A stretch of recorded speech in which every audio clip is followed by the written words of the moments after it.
A couple more things to note with this box. There's this second box right here where you actually can access stored ranges. And, similarly to the example that I showed you here before, there's a lot of these different folders. One of the folders that you can actually have here are ranges. And within this ranges folder, there are a lot of different ranges that you can enter in here. Pio comes shipped with some standard ranges already. So I believe the Cepheus ranges are already in here, and then all of these kind of individual 6 max and heads up ranges are in there as well. But you can add in your own ranges as well too. So I have some ranges that I work with through Brad Wilson of Chasing Poker Greatness. So I have his CPG ranges in here, and then I also have some equilibrium ranges that I tend to use fairly frequently that are from a different Munker solver solution that are in here as well too. So you can add your own ranges into that folder, and they're going to show up within this section here. And this is really, really useful for the fact that you're not always going to want to enter ranges from scratch, right? Like a lot of times you're just going to want to go in and enter standard sets of ranges. So, maybe if I know that I'm a specific equilibrium range that I already have here, well, I can click on my under the gun open range here from a 100 big blind 6 max scenario here and just enter those ranges very, very, very quickly. And if I actually build my own range here, so maybe I enter this range where it doesn't really make much sense of why I would actually do that. But if I entered a range that I liked in here, I could click Save Current Range, and it'll show me that folder, and I can actually save this file as whatever I actually want to name it, and it'll appear here within my overall set of ranges that I can actually access in the future. A few final things about this range window. There are some buttons that I can press here at the top of the screen. One, I can actually click this shortcut of all, which can select all of the hands in the range. There's this button of none, which will let me deselect all of the hands in the range, which are really good when I have a complicated screen and I just want to clear it out, or I want to start with a certain default. I can inverse whatever range is actually selected. So, I'm starting with my under the gun 2.5 range here. I can say whole range, and that's going to give me the inverse of a range. Or I can actually say, give me the non-zero hands, which will only inverse the range that is not zero. So, you can see here, all of these hands are populated as 1. When I click the non-zero hands, it gives the inverse of the hands that are not 0. And the inverse functionality tends to be good when you're looking at the other parts of a range that you normally study. So it ends up being, especially good when you're looking at and you want to quickly kind of build out a 3-bet range from a calling range here. So, we have this range here, which just happens to be the big blind defend range. If I click inverse here, now I can very, very quickly deselect out some of these kind of weaker hands, knowing that the top of the range, I'm never going to fold those. So the top of the range will always turn into what my 3-bet range would look like. And, pretty quickly I can build out really what my 3-bet range might be in that particular scenario here too. There's some arithmetic shortcuts here, which I don't tend to use a ton, but they do help you manipulate ranges here. And each one of these is going to open up a window with a blank range. So based on the button you select, it's going to do that function within the 2 ranges. So, for example, here, if I click the plus button here, it opens up an empty window that I have here. And I can add some hands to the range. And then when I hit OK, those specific hands are going to be added to the range. Same thing with the minus. I can subtract out certain hands, and when I hit OK, now those are going to be minused by the range. Again, the functionality, I don't necessarily use it as much, but the functionality is good if you do want to use that, or you do find use cases for that. The max and min are going to look at each square independently and take the max value of each or the minimum value of each.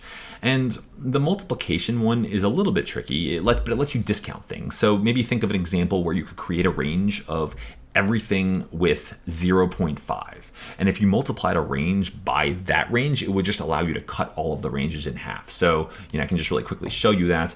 If I created this range of, so if I select a range here and I have 0.5 in my range, I drag my mouse through and select OK, it's going to multiply everything by 0.5. So you'll notice that anything with 1 went down to 0.5, and then all of these other values were discounted by 0.5 as well too. Again, I don't use the arithmetic buttons super often, but the functionality is there, and I do know some people that use them within their workflow. There's a few options at the top of the screen within dropdowns. The file menu lets us go and save a range. The undo menu lets you undo an action, and I don't think there's actually a redo option that's in here. The copy paste gives you an option to copy and paste values here, which I like because you can do both in PO format or in regular text, which you can use regular text and PO can read that hand syntax that you'll most likely type it in, but you can also use the PO format, which is particularly helpful when you're getting into things like scripting. There is a preflop order dropdown where you can create those orders that I referred to earlier, but I actually tend to think that just doing it in a text file is easier.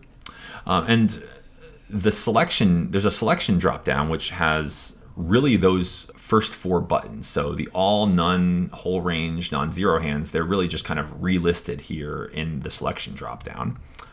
The view dropdown is fairly useful because it lets you clone a range in a new window, which is helpful if you want to reference something while you're making changes to something.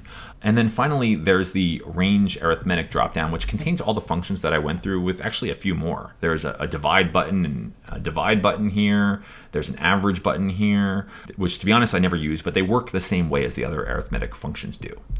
And then finally, there is an option that I do use here, which is, and I'll call this one out, is the round function, which is a really, really good way to even out weightings. So, say I'm weighting other ranges and I'm trying to think of whether another person will have certain hands in their range. And I tend to like to think of things, I've mentioned a lot in Module 1 that precision is tough in solvers, right? And it's hard to be very, very precise with our assumptions.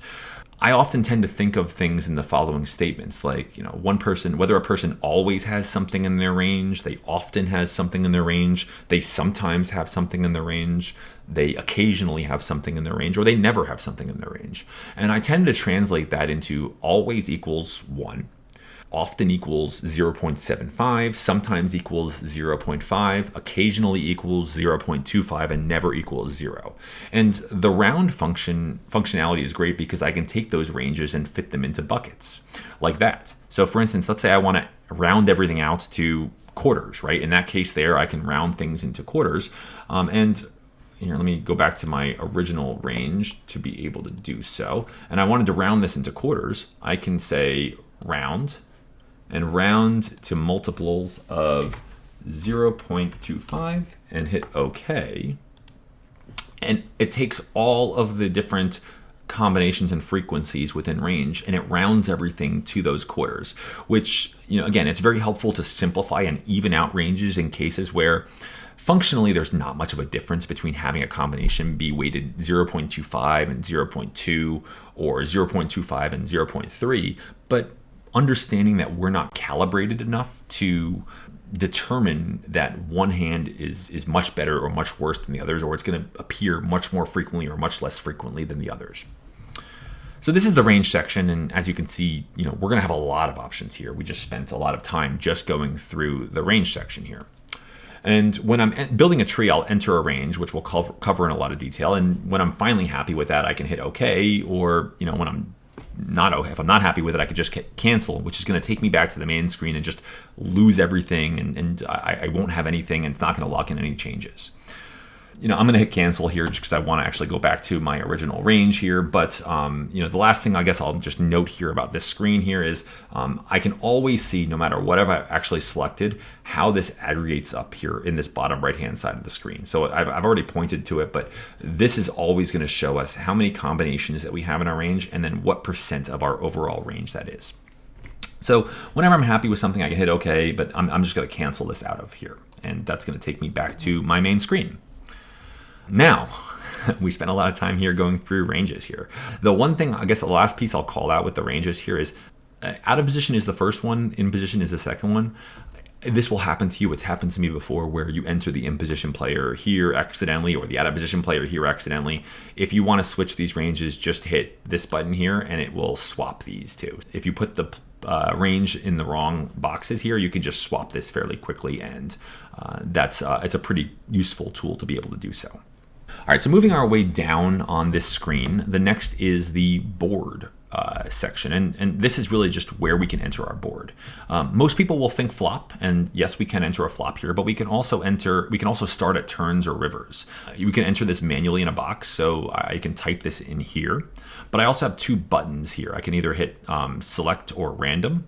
Random will just pick a random board. So every time I click random, a random board is going to pop up. If I hit select, it's going to open this window where I can actually choose a board. So I could pick values, and here maybe I want to start at a turn. I can just add a fourth card, and you'll see that fourth card gets added to the screen right here too. So fairly simple, but this is where we're going to enter the community cards within our overall solution. The pot and stack size, also fairly simple. This is where we'll enter the starting pot and the effective stacks. The thing to note here about Pio is that Pio doesn't do decimals here. So if you're playing a game like maybe 25 cents, 50 cents, instead of using 0.5s as the big blind, I'll tend to just, rule of thumb, just multiply everything by 10. And I might use 5 as the big blind value here. Or I might even just multiply it by 100 and treat it as a 25-50 game. As I've mentioned here, like the units don't matter. But you do have to be consistent in both. So you can't necessarily have a starting pot in big blinds, but the effective stacks in chips or dollars. So you have to make the big blind unit at least 1 in value, and those units have to be consistent with the effective stacks. But the relevant factor here is the ratio between these two things. All right, so the next really kind of big section that we have here is bet sizing. And the bet sizing section looks fairly complicated, but I promise it's actually not that bad once you get the hang of it. Betting options here create our game tree. They're the parameters that we're going to enter in order to build out the strategic options for each player at different points of the tree. And we're going to do that in the other sections too, but the real framework of the structure of this game tree come from the choices that we make in this section. The first thing I'll call out is in position is above out of position. And again, this has messed me up a lot on here. You're going to want to make sure you're aligning options with the right range and the right player. So although you're entering out of position first here and in position second, in position is first here and out of position is second. So I'm convinced, actually, that's why they've added this button of copy from in position to out of position, because in case you do this whole thing and get to the second point and realize, oh crap, like I actually meant to add all of these values for out of position, we could just click this button and it will copy everything that we've entered up here down into the out of position section, and then I can go work back onto the in position section. Keep that in mind. It probably will happen to you. There will be cases where you start entering the out of position options, and that's going to necessarily just you're gonna realize afterwards that you've entered them into the in position section, but that's okay. So let's start with in position here. The betting structure, and it's the same for in position and out of position in the sense that it's going to be broken down into flop, turn, and river, which obviously makes sense given the fact that we may want to employ different strategies across each of those streets. And for each of those 3 streets, we're going to have some open free text fields in which we can enter bet sizes and raise sizes. And luckily, there's actually a lot of nuance in how we can actually fill this in. And Pio has some really, really good documentation right here in the app. So I can actually click this button of selecting bet sizes, and what it opens up in a separate window here is this screen, which shows some of the various betting expressions that the system will understand. So we can enter numbers in here that are giving us an opportunity to reflect a percent of the pot. So in these situations, an option will be created that reflects a bet size that is the percent of the pot at the time of that specific decision.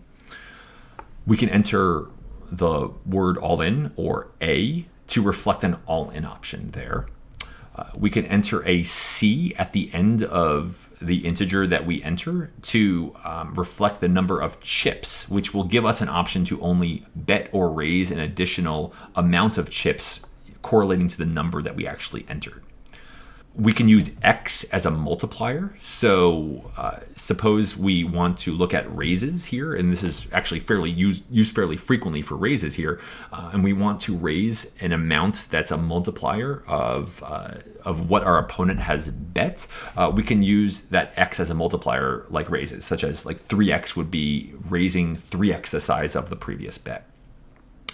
And then finally, we can use this E value here as to split the remaining effective stacks into a certain number of bets. So think of this in the terms of XE, where X equals the number of equal bets that we want to split the remaining streets into. Now, I don't necessarily use the C that often, but I use the rest of them very often. And we're going to go over building different types of trees using different options throughout the course of the masterclass. Let me close this out. You can add multiple options in here. So if you want to use multiple bet sizes, you just separate them by a comma. So suppose you want to add here, in this case, that we have a 33% and a 66%. This tree is going to be built with a 33% bet size option and a 66% bet size option. And then finally, there's some checkboxes here that we can select. So we can add an all-in, in which case if we add an all-in by selecting the first checkbox, it's not the same as the A option that we just discussed. The A option can actually be the only option, whereas if I select this add all-in option box, it's just going to add an additional bet option in addition to the things that we've selected up here as a separate bet size here. We can also select this option of don't 3-bet here. And what we do here is this lets us kind of simplify some of the game trees. Sometimes strategically, especially when we're very deep, the in-position player will sometimes only call if there's a bet and then they're check raised by an out-of-position player. So we can force the in-position player here to always just call if there's a check raise here, and they're not going to have 3-betting as an option here. So again, that's a nice option functionally that can mimic what might actually happen in real-time scenarios, because the in-position player can now maintain their position and the top end of their range all through a calling range there. So you can choose that option if you like. I tend to really only select that option when we're using flops in very, very deep sims, because it's definitely going to be much more relevant in those deep sim scenarios. So moving on to out-of-position here. Out-of-position tends to be mostly the same here. The one thing I'm going to call out here is that there is an option here on turns and rivers for donk sizes. And a donk is a bet when the previous street goes check, bet, call. So in this case here, the out-of-position player check calls a bet on a previous street. If they lead out on that next street, that's when that's considered a donk. So the in-position player was the aggressor on the previous street, and the out-of-position player donks into them. And there's actually not that option on the flop, because technically Pio doesn't necessarily care who the pre-flop aggressor was, and I'll show you in a second how we can actually force that from a pre-flop perspective, and that's actually why there's not an option for that on the flop. But on turns and rivers, it is tied to who was the aggressor on the previous street.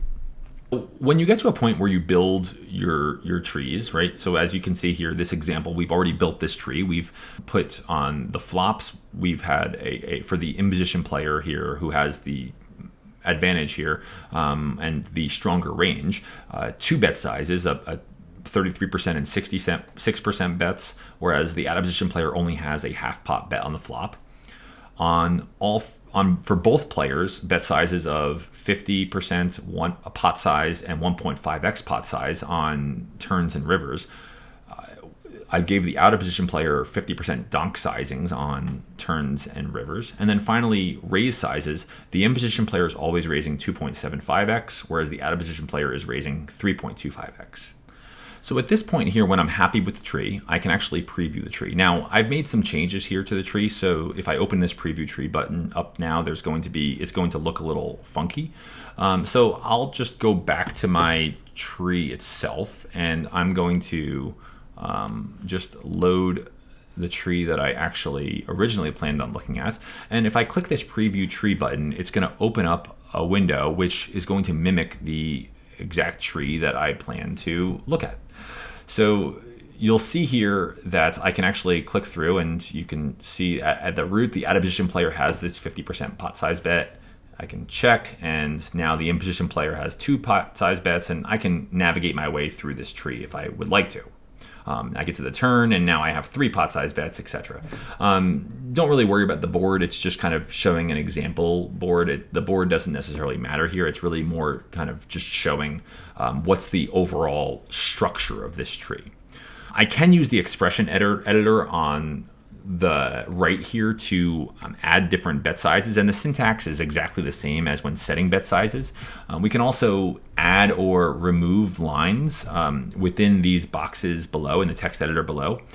Most of you are going to be fine not messing around with the text editors here. You can pretty much do everything you want within the visual editor, but if you're familiar with some of the commands within the Universal Poker Interface, or the UPI, you can actually add or remove some of the lines here.